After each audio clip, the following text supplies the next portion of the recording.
그러면 그 돈은 어디서 나옵니까? 어떻게 마련합니까? 어떻게 마련합니까? 국가가 뭘 하는 거죠? 채권을 발행하는 거죠. 국가가 국채를 발행해가지고 돈을 빌립니다. 국민들로부터 채권을 팔아가지고 돈을 빌리고 그게 부족하면 외국에 내다 팝니다.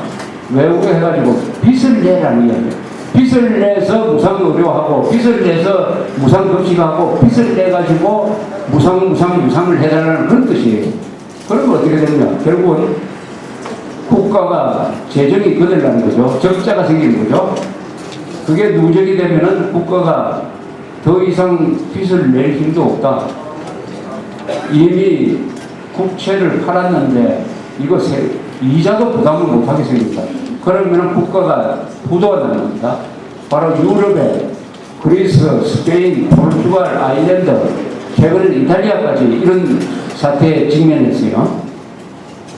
일본도 위험합니다. 일본은 GDP 대비 국가 부채가 200%예요. 200%. 세계에서 가장 높습니다. 세금을 또 많이 거두지 않습니다. 세금 거둔 거 가지고는 국가 예산의 반도 충당을 하지 못해요. 나머지는 빚으로 합니다. 빚으로.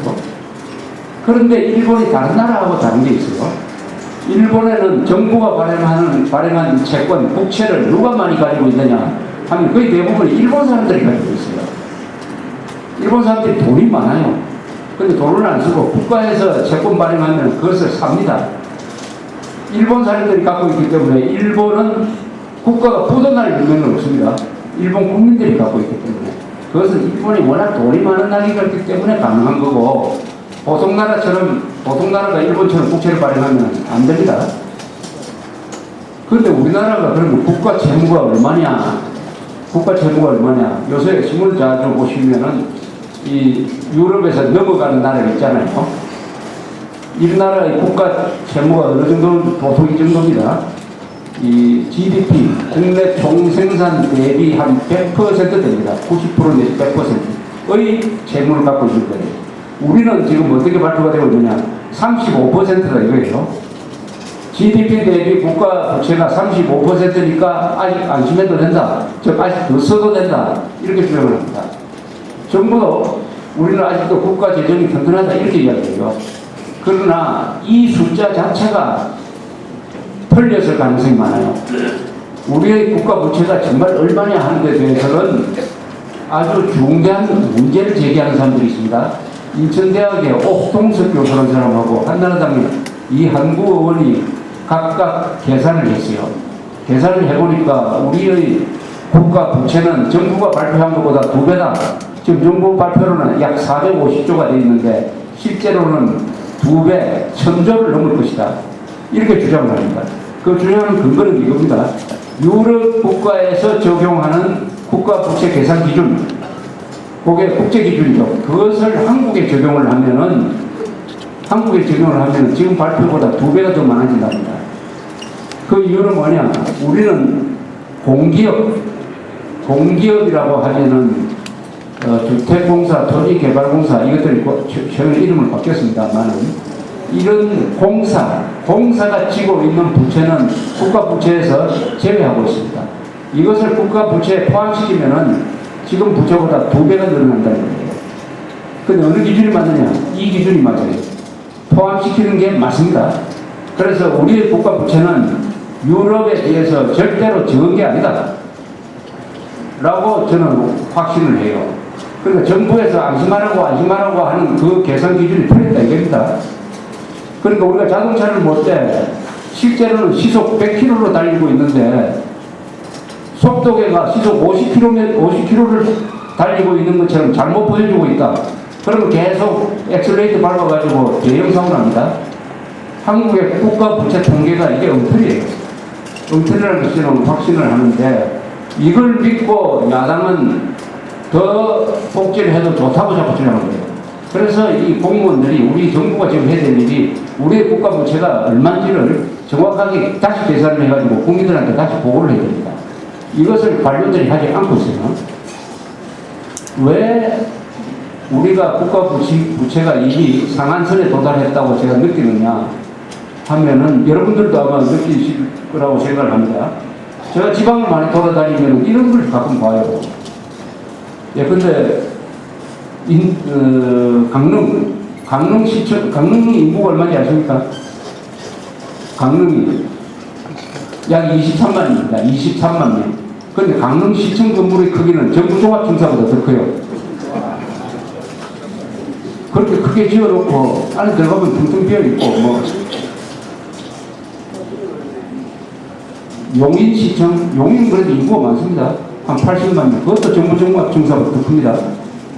이런 데가 한두 군데가 아닙니다. 전국의 공통적인 현상이에요. 왜 이렇게 크게 짓느냐 하는 데들은 여러 가지 이야기가 있어요. 그렇게 크게 지어야 뭐가 생긴다. 국물이 생긴다. 그러니까 아무도 반대를 안 한다. 그 현지 건설업자들 좋고 시장 좋고 다 좋다. 자, 지방에 가면은 도로가 잘 발달되어 있어요. 그러나 이 도로를 과연 이렇게 크게 만들 필요가 있느냐 하는 도로가 한두 가지가 아닙니다. 근데 춘천에서 양구로 가는 도로가 있어요. 제가 한번 가봤더니 왕복 4차선인데 자동차가 달리는데 양쪽으로 1km에 자동차 한 대가 없어요. 꼭 활주로를 달리고 있는 느낌입니다. 활주로. 그럼 이건 돈이 안 듭니까? 이렇게 필요 없는 도로 만드는 거. 그리고 지금 지방공항 중에는 하루에 이용객이 몇십 명밖에 안 되는 데도 있습니다. 몇십 명밖에. 이런 낭비. 또 최근에 어디에서 어디 가는 터널을 뚫는데 16km 되는 터널을 뚫는다고 해요. 과연 그런 터널에 돈을 쓸 필요가 있느냐? 이것들이 다 국가 부채로 모입니다. 다 부채로 모여요. 이게 공짜가 없습니다. 이렇게 낭비를 하는데, 이렇게 돈을 낭비를 하는데 어떻게 이 국가 재정이 견디겠느냐? 견디겠네. 도저히 이해가 안 가는 그런 실감을 아마 여러분들이 많이 느끼실 거예요. 그런데 정부는 계속해서 우리가 아직 국가 재정이 튼튼하다라고 하는데 그것을 믿을 수 없다. 믿을 수 없다라고 주장하는 사람들이 지금 소수의 목소리지만 아마 그 말이 맞을 거예요. 그 말이 맞습니다. 정부의 발표를 믿을 수 없다는 것은 이번 저축은행, 부산 저축은행 사건 때 여러분 부산에 사는 사람들이 잘 안 거 아닙니까? 완전히 금융사기단이, 그것도 광주일보 출신 금융사기단이 장악해가지고 부산 서민들의 돈을 모아가지고 다 착복해버린 이 부산저축은행도 작년까지만 해도 정부 금감위원회 발표에 의하면은 우량은행이에요. 저 우량은행으로 나왔어요.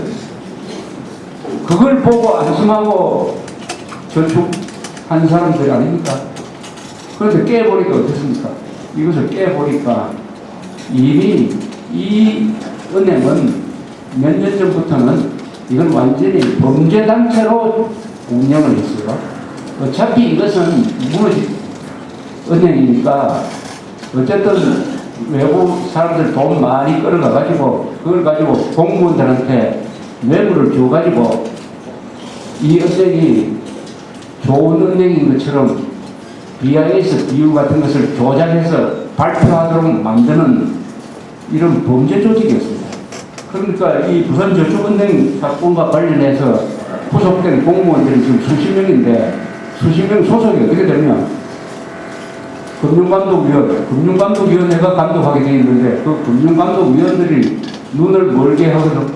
그 다음에 감사원, 국세청, 기자들, 공무원들 완전히 범죄 카르텔입니다. 범죄 카르텔. 이걸 보면은 경제 관련 정부의 발표를 믿을 수 없다. 라는 걸 우리가 다시 검증한다면 우리는 절대로 지금부터는 이 무상 시리즈로 가면 안 됩니다. 이 복지 예산을 지금 더 이상 쓰면은 반드시 우리는 그리스 꼴이 날 것이다. 그것을 가지고 국민들한테 한번 직접 물어보자라고 결정한 것이 이번에 서울의 선거였습니다.